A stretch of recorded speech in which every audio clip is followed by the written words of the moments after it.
we are all witnessing the arrival of His Excellency, the President of the Republic, John Dramani Mahama. And as soon as he gets down from the car, all of us should give him a standing ovation. We'll stand on our feet to acknowledge the presence here. So once again, we thank you all for coming. We appreciate your presence here. NDC has already joined us. Alhaji Asidun Ketia is here with us. Shall we please stand on our feet to welcome His Excellency John Dramani Mahama? Hello, very good. His Excellency is here with us. We appreciate his presence. Exchanging pleasantries with those on the high table. Now with the National Chief Imam. Speaking Hausa with them, not English. Now Shakuma is the stand down, shaking hands with the chairman of the NDC. The message is clear. So right about now, it is time for us to invite Malam Baba. We know some of us are break our fasting, but symbolically, to as His Excellency would go around and then share the dates with our leaders who are here on the high table. Further. Allah Akbar, Allah Akbar, Allah Akbar, Allah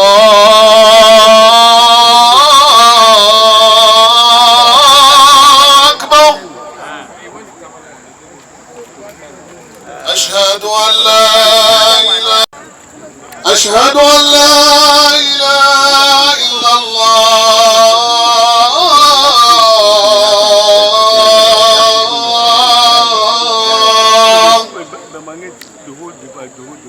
أشهد أن لا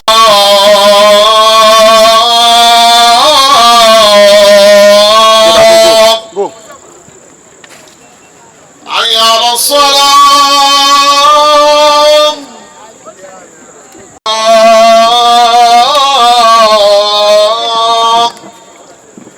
حي على الفلاح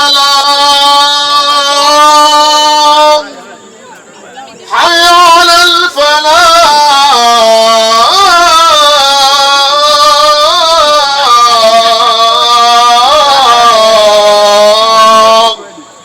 الله أكبر الله أكبر لا إله إلا الله لا إله إلا الله محمد رسول الله صلى الله عليه وسلم اللهم صل على محمد وآل محمد وسلم اللهم رب هذه الدعوة التامة والصلاة القائمة آت محمد الوسيلة الفضيلة والدرجة الرفيعة وبعث مقاما محمودا الذي وعدته.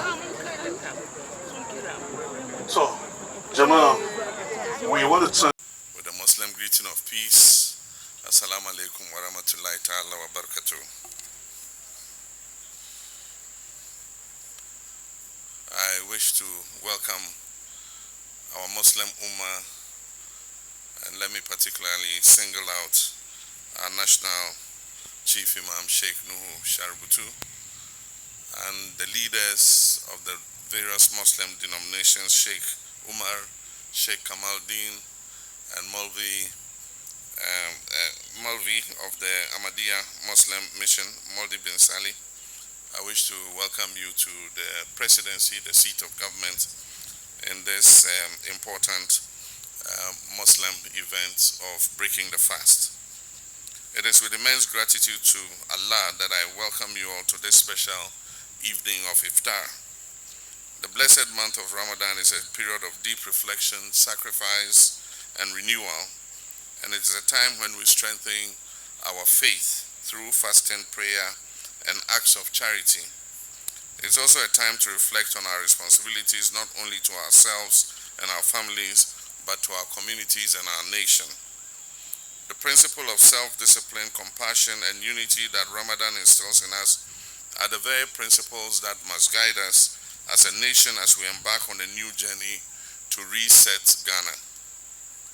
This reset agenda is not just about recovering our economy, it is also about restoring hope to our people, dignity, and opening opportunities for all Ghanaians, regardless of their religious, ethnic, or political backgrounds. Ghana has always been a beacon of religious harmony where Muslims, Christians, and people of other religions live side by side in peace and mutual respect. and we thank Allah for this blessing. This is one of our greatest strengths, and as a government committed to inclusivity and development, we will continue to protect and promote religious tolerance as a pillar of our national unity. The NDC has always been a firm partner of the Muslim community. Our commitment to ensuring fairness, justice, and development for all remains strong under the Reset agenda. We are focused on rebuilding our economy, restoring social justice to our nation, and creating opportunities for all, including our Muslim communities. As we reflect on the past and look to the future, I want to highlight some of the critical steps we've taken already and the promises we are committed to fulfilling to ensure that our Muslim communities thrive under the Reset agenda. One of the major challenges facing Ghanaian Muslims was the rising cost of performing the Hajj pilgrimage.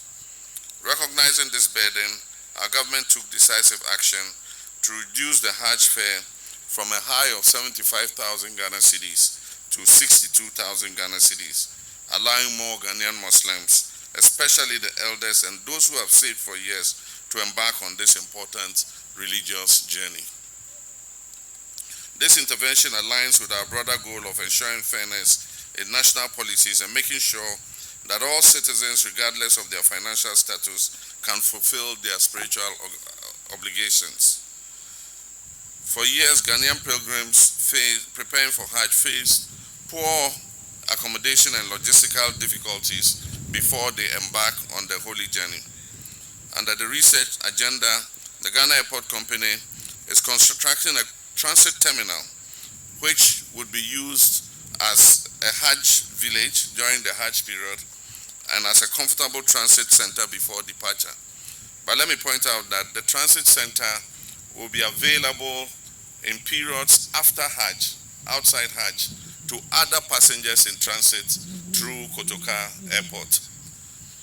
This project reflects our commitment to dignity and efficiency in public service delivery, ensuring that Muslim brothers and sisters travel for Hajj in a well-organized, dignified, and respectful manner. In recognition of the invaluable contribution of the Muslim community to Ghana's development, we've made history by introducing a second public holiday for the Eid al-Fitr celebration. And indeed, that holiday kicks in for the first time this weekend when we break the fast. And so tomorrow will be the last working day. For those of you who want to go to the bank, you better go and take money, because once we break, you're not going to have banking access until Wednesday. So you better prepare for the long weekend. After work tomorrow, we're not coming back to work till Wednesday morning. We're all going to be celebrating Eid al-Fitr together. Education is central to our Reset agenda, as we believe that a nation can only develop when its people are empowered with knowledge and skills. We have integrated Islamic schools into the mainstream education system to ensure that Muslim children receive quality education without compromising their religious identity. We will construct community-day senior high schools in Muslim-dominated areas to increase access to secondary education. We will provide scholarships to brilliant but needy Muslim students to study in higher education both locally and abroad, especially in areas of medicine and engineering. By investing in education, we're investing in the future of our Muslim communities, ensuring that the next generation is well equipped to contribute to national development. There are several programs we are rolling out, and we expect that our youth in the Muslim communities will participate. We're rolling out entrepreneurship and skills training programs to help young people start and sustain businesses. This is called the Ejumara program, and it will train and provide capital for 10,000 young people every year. And it is my hope that most of our Muslim youth will take advantage of this. We are going to facilitate access to microfinance support for small businesses in our Muslim communities and Zongos. This is under the Soyeya Fund, and it was a cardinal promise in our manifesto. We're also going to invest in small-scale industries and local enterprises to create sustainable jobs and economic opportunities. These are agribusiness, poultry rearing, and all other income-generating projects. Unemployment is a national challenge, but we're committed to ensuring that no Ghanaian is left behind in our national recovery efforts. Chief Imam, Muslim Ummah, good health is the foundation of a productive society. And so as part of our research agenda, we're going to expand healthcare facilities in underserved Zongo and Muslim communities. We're going to upgrade existing hospitals and clinics in these communities to improve service delivery. We're going to provide primary free healthcare, especially targeting deprived communities. And we shall introduce local mobile clinics to provide healthcare to these communities. We'll expand the livelihood empowerment program to cover poor households in our Muslim communities. We believe that healthcare should not be a privilege but a right. Our Chief Imam, Muslim Ummah, my dear brothers and sisters, the reset agenda is about building a Ghana that works for everyone. And therefore, our promise is to strengthen the Zongo Development Fund, ensuring that it is properly structured and efficiently managed for real impact.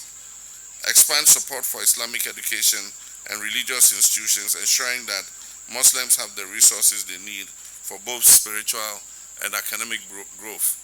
And in this regard, we are in talks with the Ghana Muslim Mission to absorb their new College of Education, so that we'll have two Muslim colleges of education, Al Farouk and the Ghana Muslim Mission College of Education, so that we can train more Islamic teachers. We'll also continue to promote interfaith harmony and national unity, reinforcing peace and stability that Ghana is known for. And in conclusion, as we partake in this iftar meal, let us remember that Ramadan teaches us patience, sacrifice, and compassion, values that are essential in our collective effort to reset and rebuild our country. I urge all of us to continue praying for Ghana. Let us ask the Almighty Allah to guide our leaders, bless our land, and grant us peace, prosperity, and unity. And let us work together to restore hope, dignity, and opportunity for every Ghanaian. Wassalamu alaikum wa rahmatullahi ta'ala wa barakatuh.